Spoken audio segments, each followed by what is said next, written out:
Olá, muito bem-vindo. Eu sou o Divino Ronaldo, comunicador do agronegócio e apresento o AgriProsa Podcast. Vamos começar? Esse episódio tem um oferecimento da Organic Brasil. Você sabia que usar fertilizantes organominerais é uma maneira de alinhar a sua produção às práticas de agricultura regenerativa, promovendo a saúde do ecossistema?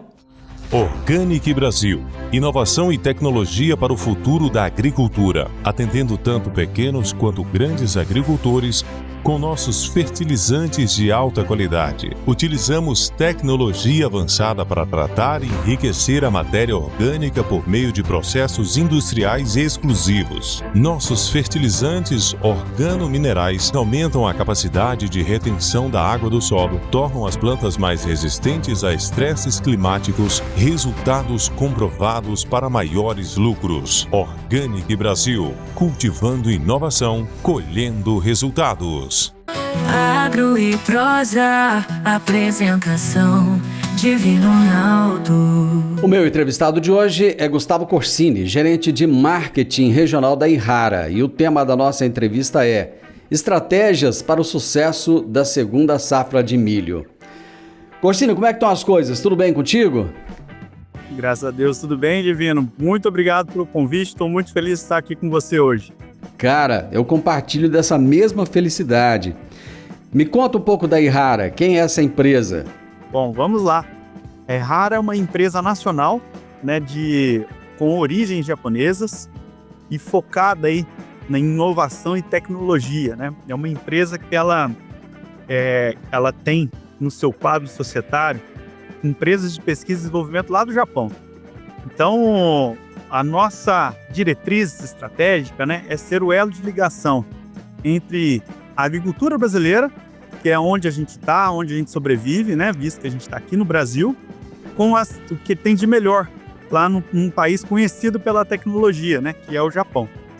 Então, somos uma empresa aí com um portfólio amplo na proteção de cultivos, focado aí no agricultor brasileiro. Gustavo, esse é um ano extremamente desafiador, a gente está falando isso o tempo inteiro, Vira e mexe, não tem como não falar dos desafios que o produtor tem enfrentado, Esse momento agora em que o produtor está terminando o plantio da cultura da soja, mas já está com a cabeça no plantio da próxima cultura, Ele é favorável para se optar pelo milho na sucessão à soja? É sim. E tem alguns motivos para isso, Divino.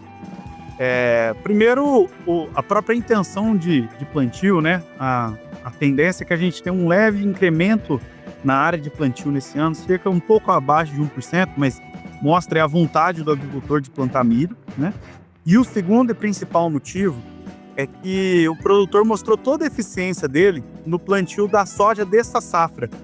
E por mais que começou um pouco atrasado, os produtores tiveram uma capacidade muito grande de acelerar esse plantio, deixando uma janela de plantio muito favorável para milho, que para a cultura de segunda safra é algo muito importante, talvez seja o que defina. Só para trazer um dado para você, cerca de 93% das áreas de intenção de plantio de milho no Mato Grosso e em Goiás está dentro da janela que a gente fala de baixo ou médio risco. Só 7% está em alto risco.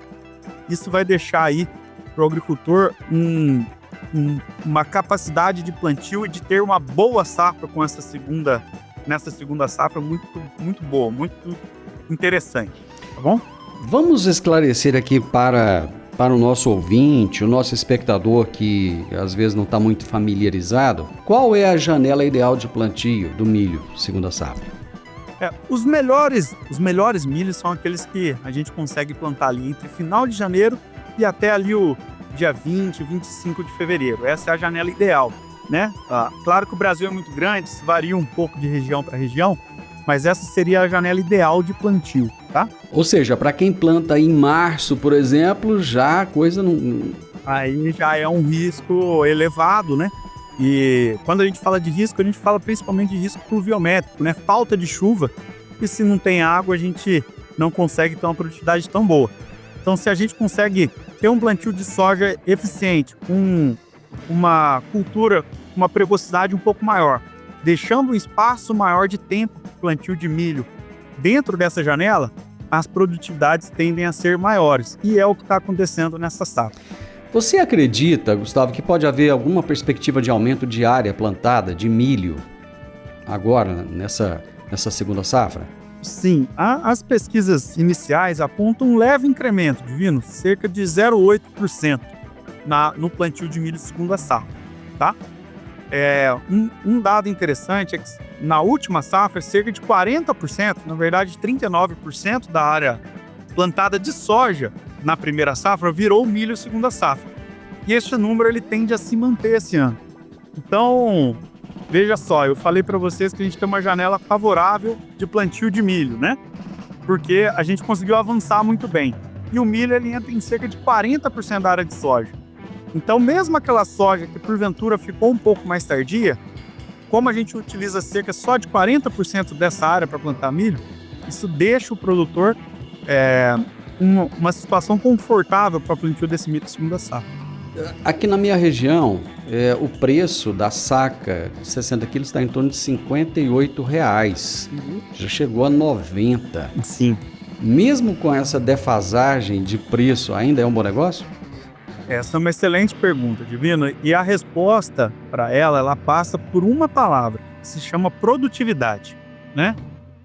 Se a gente tiver uma produtividade média aí de 120 sacas, o milho rentabiliza bem o agricultor, especialmente aí em Goiás.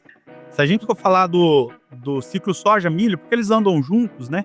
A gente tem uma rentabilidade com essa produção de 120 sacas somada à produção de soja de algo próximo de R$ 3.700 por hectare nesse consórcio soja-milho, né? Nessa rotação soja-milho.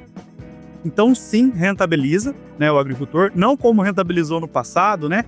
Aqueles preços de pandemia, com demanda acelerada, isso foi algo fora da curva, mas o preço histórico de milho, ele está dentro disso aí que você comentou, né?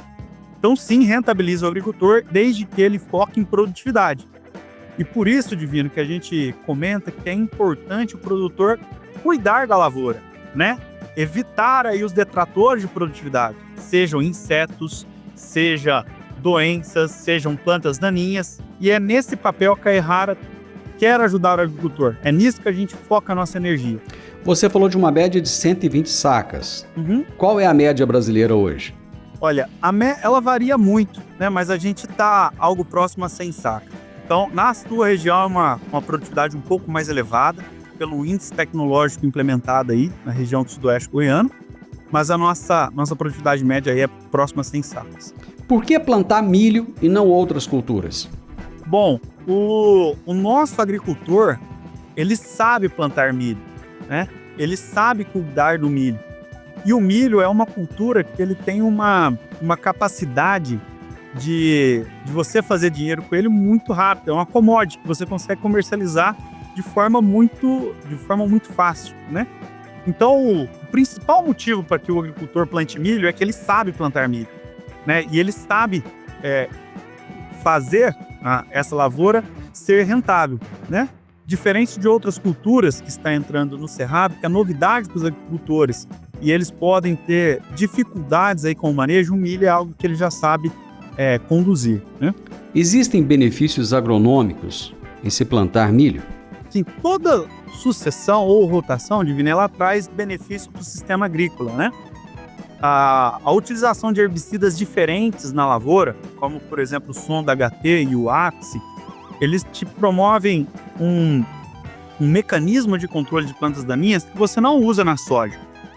Então, para ser especificamente em plantas daninhas, quando você entra com o Sonda HT, que é uma tecnologia nova na Errara, aí, é um produto que o produtor que usa não deixa de usar, né? Pela facilidade de manuseio, o produto já vem com adjuvante, o produto tem um controle excelente em folhas largas e supressão de algumas folhas estreitas. Ele te controla umas plantas daninhas e esse mecanismo você não usa na soja. Então, agronomicamente falando, a rotação de cultura com milho, ele te propicia um controle de algumas plantas daninhas que são difíceis na soja e que você não tem a possibilidade de usar esse mecanismo de controle dentro da soja. Então, agronomicamente falando, seja em plantas daninhas, sejam em pragas, é interessante você fazer essa rotação para que você diminua a pressão desses detratores de produtividade no próximo ciclo.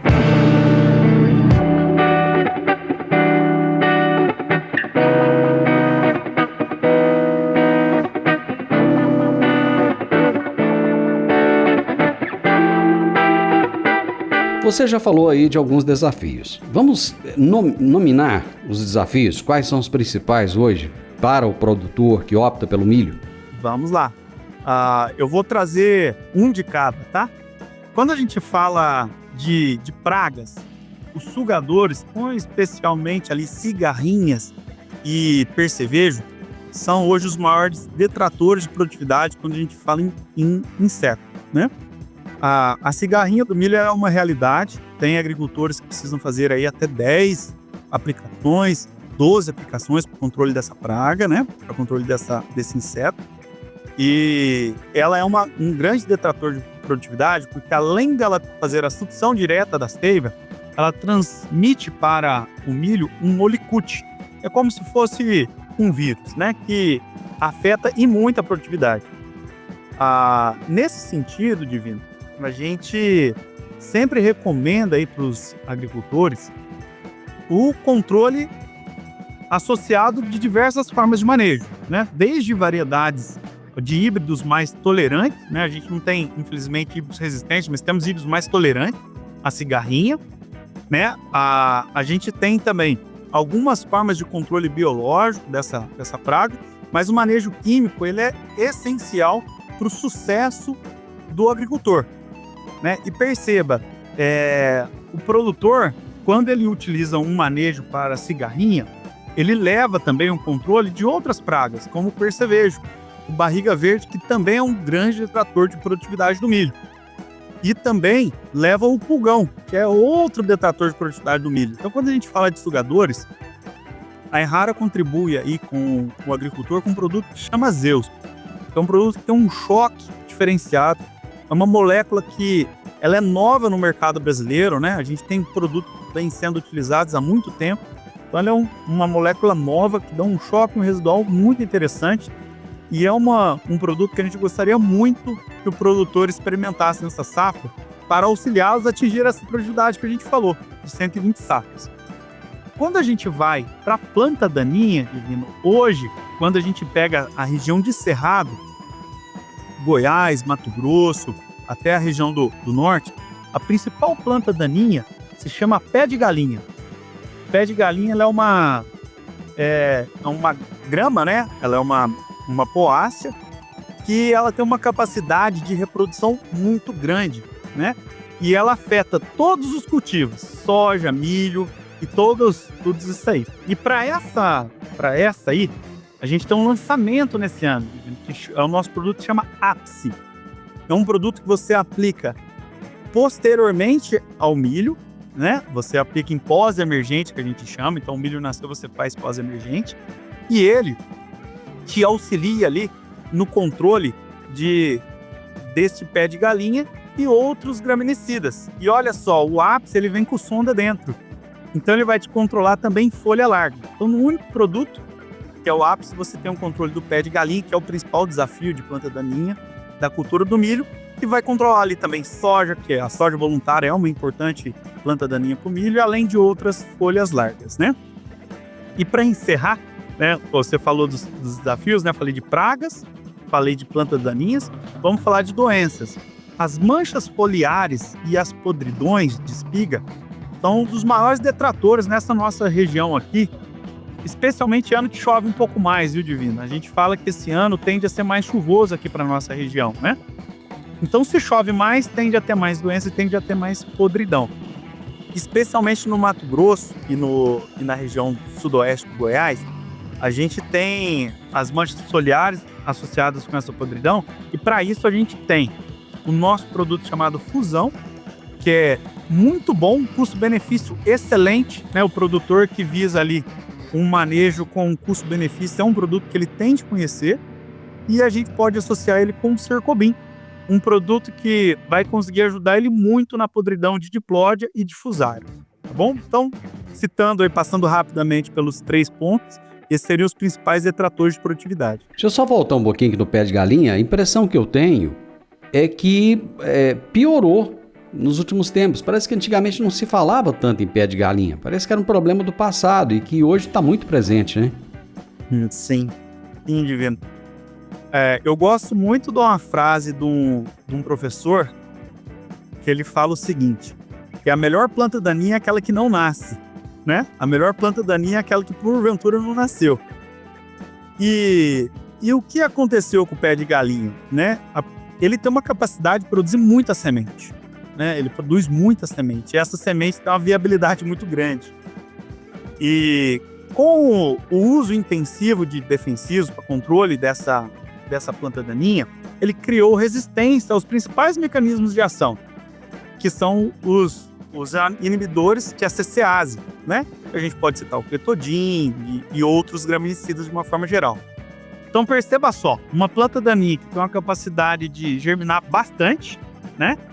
E que as principais ferramentas utilizadas lá na soja para controlar essa supressão não está tendo muita eficiência em diversas regiões, né? Isso te traz uma situação de aumento de pressão ano a ano, né? E pensando nisso, Divino, fazendo o link que eu falei no começo, que a melhor planta daninha é aquela que não nasce, uma das estratégias que o produtor pode tomar para ela, além do pós-emergente com ápice, que a gente já comentou, né? É a utilização de produtos pré-emergentes, né? O produto que você aplica, ele é seletivo à cultura do milho, né?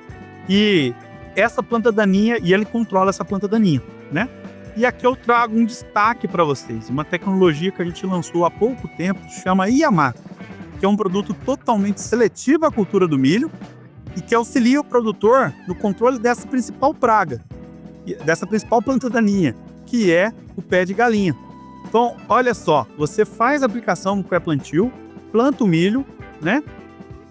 E você vai ter a sua cultura saindo na frente, né? E a gente costuma dizer, Divino, que o milho ele tem um período que ele tolera conviver com a planta daninha. A gente chama agronomicamente de PAI, período anterior à interferência. Só que esse período nos novos híbridos, né, com a produtividade tão elevada, ele está ficando cada dia mais curto. E dificilmente o produtor vai entrar com controle, seja de sonda HT, seja de ápice, seja de atrazina com outros produtos, muito cedo. Então, a utilização de pré-emergente, além de ser agronomicamente interessante no controle de planta daninha, a gente fala que ele te reserva uma produtividade, porque ele não deixa que essa planta daninha compita com o milho na fase mais sensível dele, que é no início. Isso aí vai te dar de 5 a 10 sacas a mais lá na frente, dependendo da sua pressão de planta daninha, né? Então, essa associação de pós-emergente com AP e a associação de pré-emergente com Yamato é uma estratégia muito inteligente que o produtor pode tomar, tá? Então essa mato competição, ela vai fazer com que esse mato, digamos assim, ele roube da planta os nutrientes que estão no solo e, dependendo também, ele vai competir por luz solar, isso? Exato, Divino. Olha para você ver como que a natureza é sábia, né? O milho, ele não tem ouvido, né? Ele não tem olho. Como que ele vai saber que tem uma planta daninha do lado dele, né? Às vezes o produtor tem na cabeça que é só quando tá cobrindo o milho com planta daninha que você tem perca. E não é. Existe uma comprovação agronômica que o comprimento de onda que bate no solo ou na palha e reflete no pé do milho, ele é diferente do que o que bate numa planta daninha e reflete no milho. E a planta consegue perceber isso. Ela fala, opa, tem alguém do meu lado aqui, né? E aí o que o milho tende a fazer? Ele produz menos raiz e ele tende a estiolar. Ele tende a querer crescer de forma mais rápida. E o agricultor sabe que qualquer cultivo que estiola, que estica o pescoço para tentar sair na frente, ele tem perda de produtividade. Porque ele botou energia para correr na frente e ele não vai ter fôlego para chegar lá no fim, tá?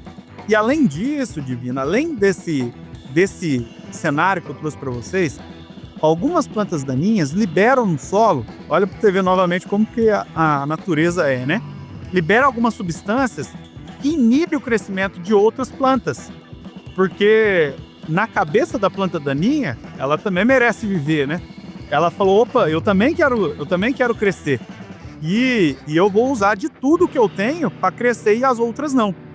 Isso se chama aleloquímicos, né? Elas soltam essas substâncias no solo, o que diminui enraizamento e crescimento dessa cultura. Então, além da competição por luz solar, além da competição por água e nutrientes, né? O nosso amigo agricultor sabe o custo que é o adubo, né? Para que ele não colha isso no milho e na planta daninha. Além disso tudo, tem esses outros 2 pontos que eu trouxe para você. Tá? Isso tudo interfere muito na produtividade do milho. Por isso, a utilização dessas ferramentas que a gente trouxe, ela é vital para que o produtor atinja essas produtividades e se rentabilize com essas culturas, né?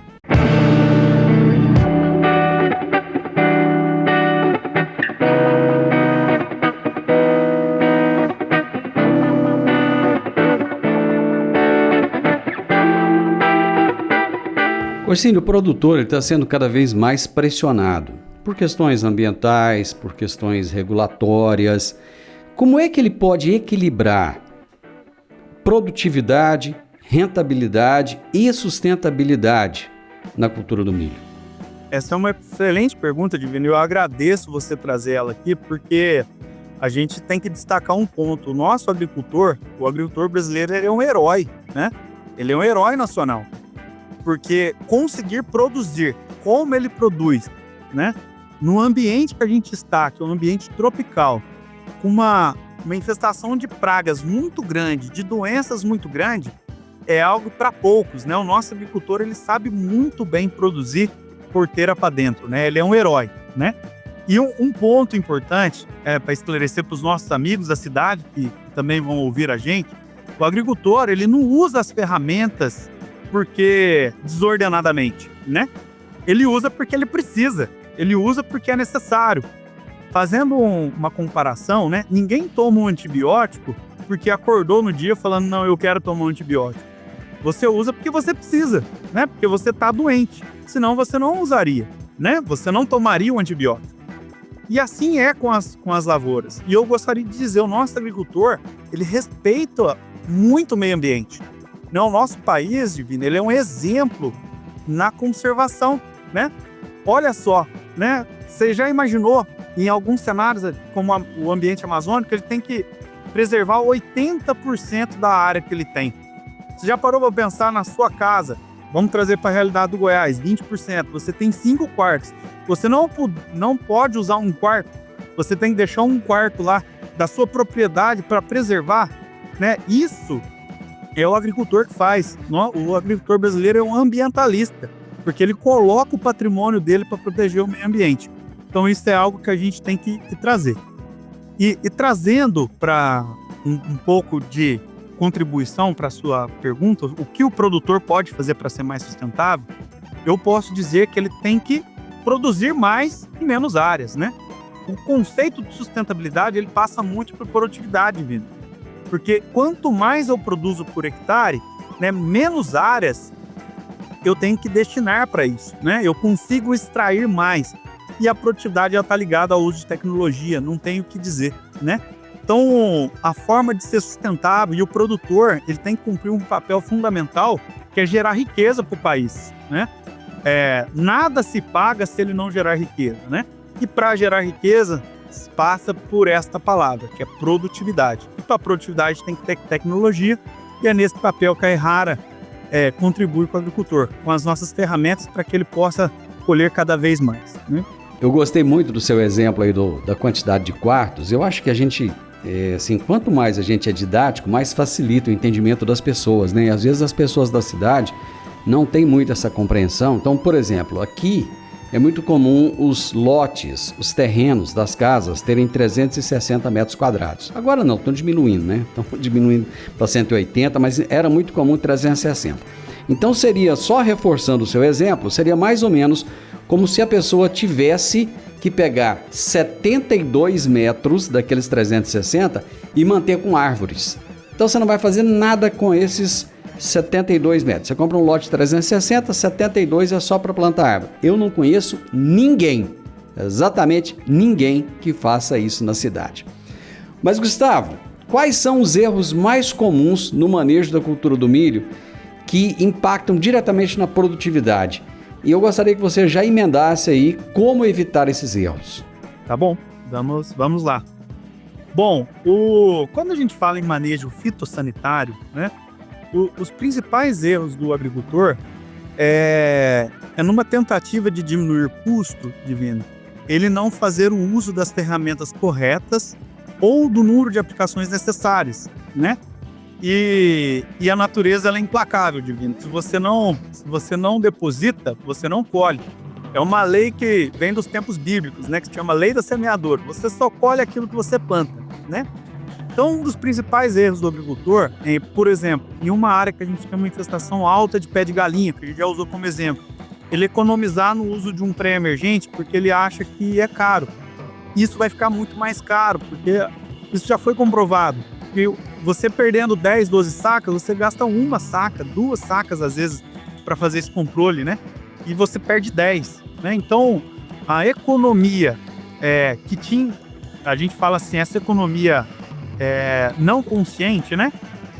Para ser mais claro, ela é um dos principais erros do agricultor. Então, não fazer o controle da planta daninha na hora certa é um erro comum, né? Não fazer o controle de percevejo por achar que dá para esperar um pouco mais, né? Também é um erro comum. Você acaba fazendo mais aplicações, porque, Divino, perceba só, é igual um caminhão embalado na descida, né? No começo, qualquer pisadinha no freio, você segura ele.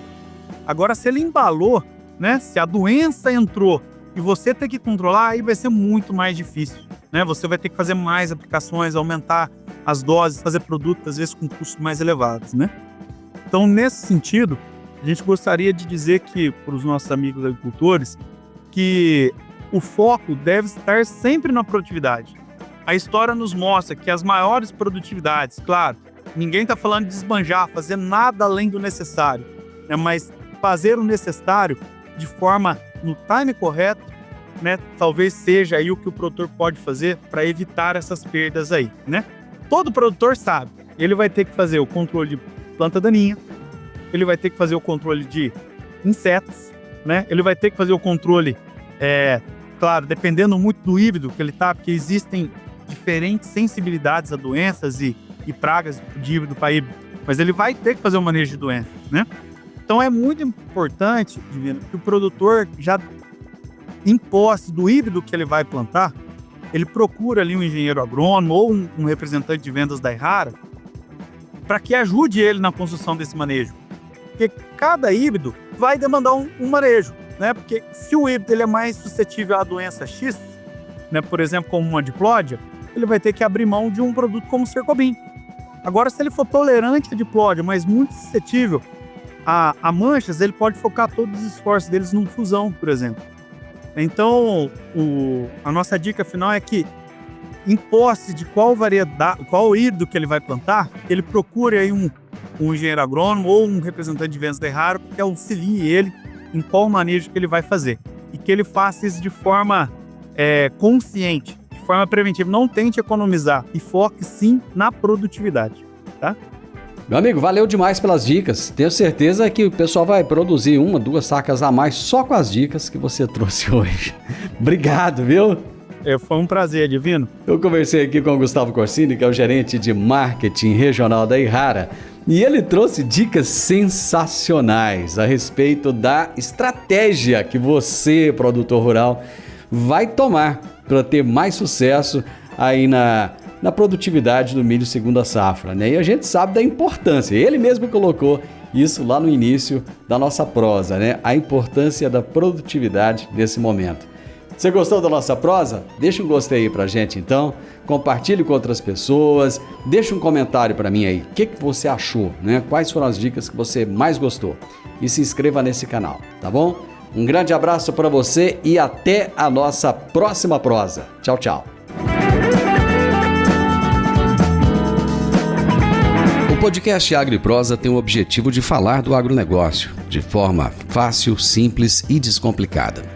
Diariamente conversamos com os maiores atores do agro e abordamos os mais diversos assuntos de interesse de produtores rurais, técnicos, pesquisadores, profissionais da área e simpatizantes do agronegócio. Se você gosta do nosso podcast, então você pode nos ajudar. É muito simples. Basta seguir-nos nas principais plataformas de streaming e também no YouTube. Se você deixar um gostei, compartilhar os episódios e deixar um comentário, já vai nos ajudar muito a dar relevância tanto ao podcast quanto ao canal. E o mais importante de tudo, nos siga para receber notificações de novos vídeos e episódios. Um grande abraço para você e até a nossa próxima prosa.